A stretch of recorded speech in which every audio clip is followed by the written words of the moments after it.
안녕하십니까, 이경순의 건강이야기입니다. 오늘은 숨만 바르게 쉬어도 라는 제목으로 같이 생각해 보시겠습니다. 우리가 말이에요, 어떤 약을 먹어서 자세가 발라지면 거북목이 없어지고 두통이 없어지고 어깨 통증, 손끝저림, 현기증 이런 것들이 다 없어지거든요. 그 다음에 내 혈류가 정진되고 호흡기 질환이 예방되고, 특별히 코 질환의 천식이나 폐 질환, 호흡기 전제 질환이요. 그 다음에 혈압이 조절되고 숙면을 할 수 있어서 수면종 무호흡증도 조절되고, 스트레스가 예방되고 심혈관 질환 위험이 낮아지고, 체중 조절이 되기 때문에 비만도 없어지고, 뇌졸중이 예방되고 우울, 피로, 화까지 조절할 수 있고, 따라서 전반적인 건강을 다 증진할 수 있다면 얼마나 대단한 약이겠어요. 그러나 우리가 조금만 신경을 쓰면 숨만 잘 쉬어도 이런 것들 다 예방할 수 있습니다. 굉장하지요? 그러나 우리가 숨은 잘 쉬는지 못 쉬는지 의식하기가 참 어렵습니다.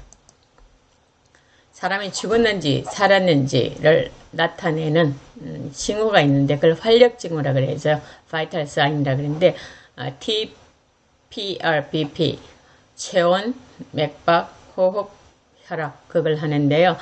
특별히 오늘은 이 숫자와 관계가 큰 많은 숫자를 가지고 있는, 호흡은 하루에 성인이 몇 번 쉬는가, 캐나다 렁 어소시에이션, 캐나다 폐학회에서 22,000번 쉰다 그럽니다. 하루에 성인이.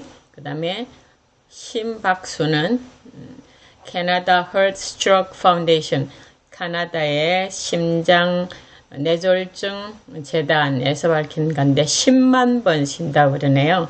근데 우리가 보통 임상에서 숨은 18회 쉰다고 봅니다. 그 다음에 심박수는 72가 평균이라고 봅니다. 그래서 하면 25,920회, 심박수는 103,680회. 이거보다 실제 더 많지요. 이렇게 많이 뛰는데도, 숨을 많이 쉬는데도, 심장박동수가 많이 뛰는데도 우리가 별로 의식을 잘 못하고 있거든요. 그래서 이런 것들을 줄일 수 있다면 심장이나 폐가 굉장히 부담이 줄어들겠죠.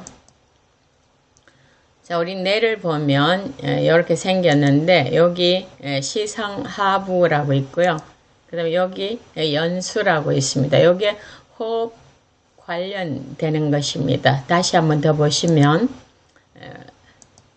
이렇게 숨을 직접 관여하는 데가 여기죠.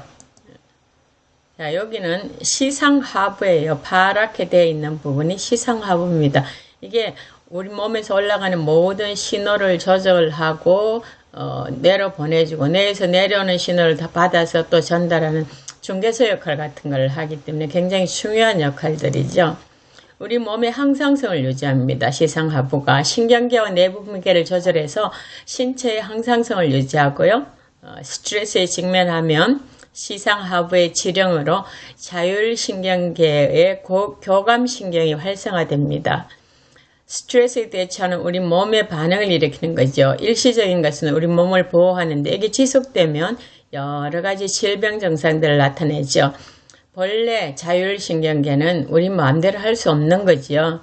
그런데 자율신경계에 특별히 교감신경계와 부교감신경계가 있습니다. 대체적으로 보면 교감신경계는 어떤 활동을 활성화시키고, 부교감신경계는 이완시키는 역할을 합니다. 그래서 우리 몸이 건강할 때는, 보통 때는 교감신경이 활성화되는 퍼센트가 60%, 부교감신경이 활성화되는 퍼센트가 40%, 6대4 정도 돼야 되는데, 요즘 사람들은 너무 스트레스를 많이 받아갖고 과각성이 일어난 거죠. 그래서 8대2 정도랍니다. 그래서 교감신경을 좀 이완시키고 부교감신경을 활성화시키는 방안이 참 중요한데, 유일하게 할 수 있는 게 호흡을 통해서 할 수 있습니다.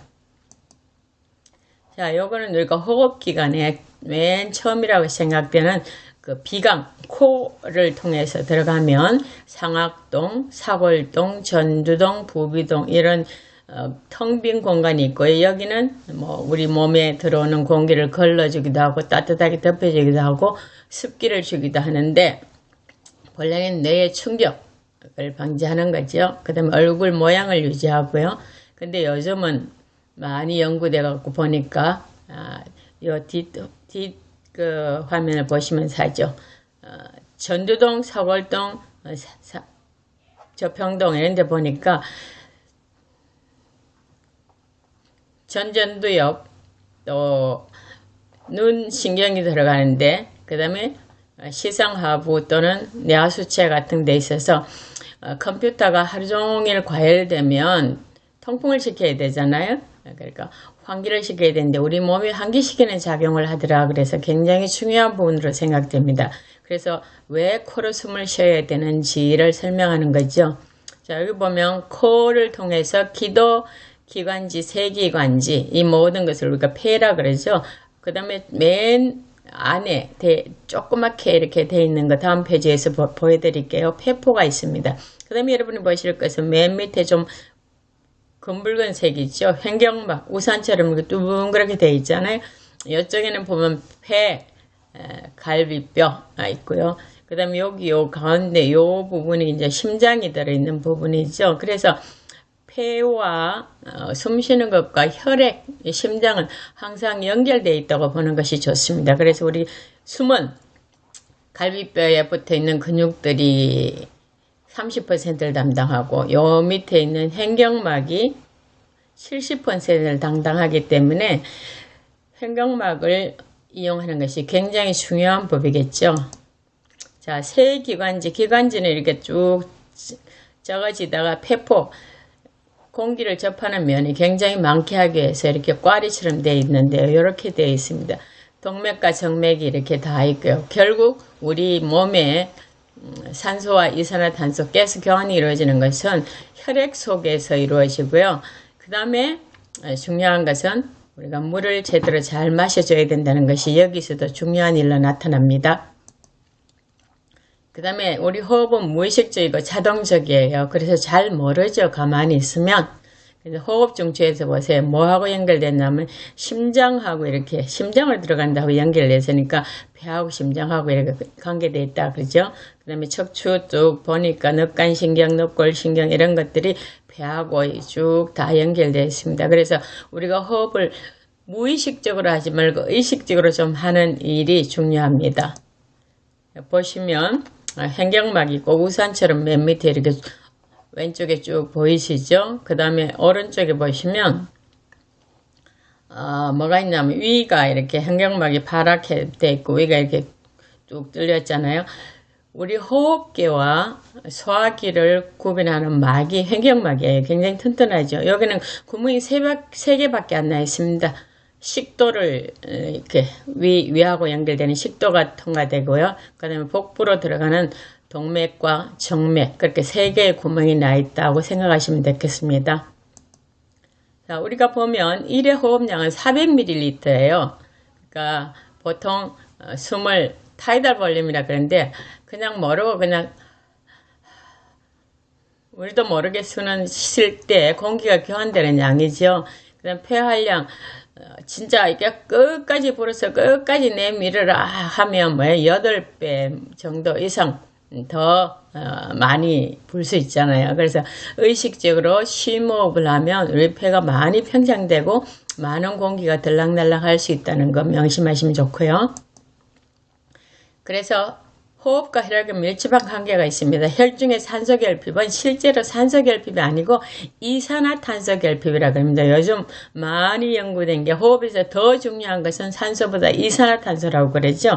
이산화탄소가 있어야 혈액 속으로 산소를 들어가게 할 수 있고요. 잘 뽑아 쓸 수 있게 할 수 있고요. 이산화탄소는 혈액의 산성화를 방지합니다. 실제로 우리가 과호흡을 막 이렇게 하면 뭐예요? 산소를 주는 게 아니고 까만 봉지를 줘서 거기다가 호흡을 하게 하죠. 이산화탄소가 빨리 들어갈 수 있게 해주는 것이 임상에서 하는 일입니다. 그럼 숨을 잘 쉰다는 것은 뭔가? 바른 자세. 자세를 똑바로만 취해도요. 숨을 굉장히 잘 쉴 수 있고 그 다음에 숨은 반드시 코로 해야 됩니다. 근데 코로 내뱉기가 굉장히 힘들죠. 그래서 보통 우리가 말할 때 숨 들이쉴 때는 코로 들이쉬고 내쉴 때는 후 입으로 내쉬라 그렇게 하죠. 그 다음에 횡격막 호흡해라, 복식 호흡해라, 그러면 심호흡해라 그런 말입니다. 그 다음에 요즘 말하는 게 들이쉬는 숨보다 내쉬는 숨을 2배 정도는 길게 해라. 그게 숨을 잘 쉰다는 거예요. 반드시 기억하셔야 되는데 이거보다 더 잘 기억하시는 것은 내가 숨을 쉬고 있네를 인식하셔야 됩니다. 자, 숨을 의식하라. 그러지요. 그 다음 배를 둥그렇게 불러 배만 볼록 튀어나게 하는 게 아니고 옆쪽, 허리 쪽도 전부 다 둥그런 통에 공기 채운다고 생각하시고요. 배를 끌어서 등 쪽으로 끌어다니면서 내뱉어야 돼. 처음에 하면 이 반대로 하는 사람들이 꽤 많아요. 그 다음에 덜숨보다는 날숨 2배 길게 내뱉어라. 횡격막을 사용해서 배로 호흡을 해라. 수면 시에도 코로 숨을 쉬어라. 못 쉬면 입에 테이프 붙이는 거 많이 나와 있죠. 그래서 우리가 이 할 때 횡격막 호흡이 얼마나 중요한지를 보시고 바르게 쉬는 것이 우리가 네이비실에서 많이 하는 숨이 뭐예요? 하나 둘 셋 넷 들이쉬고 하나 둘 셋 넷 참고 하나 둘 셋 넷 내뱉고 하나 둘 셋 넷 참는데 잘 되면 내뱉는 호흡을 2배 8가지 쉬어라는 겁니다. 그게 숨 바르게 쉬기예요. 자, 오늘 공부하신 거 우리가 정리를 한번 해보면 배 밖에서 공기가 쑥 들어올 때 왼쪽에 있는 그림이에요. 흡기, 그 다음에 호기, 내뱉는 거 들어오는 거 그러죠. 제가 왼쪽 오른쪽 제가 보이는 대로 해서 거꾸로 했는지 모르겠습니다. 자, 쑥 하면 뭐예요?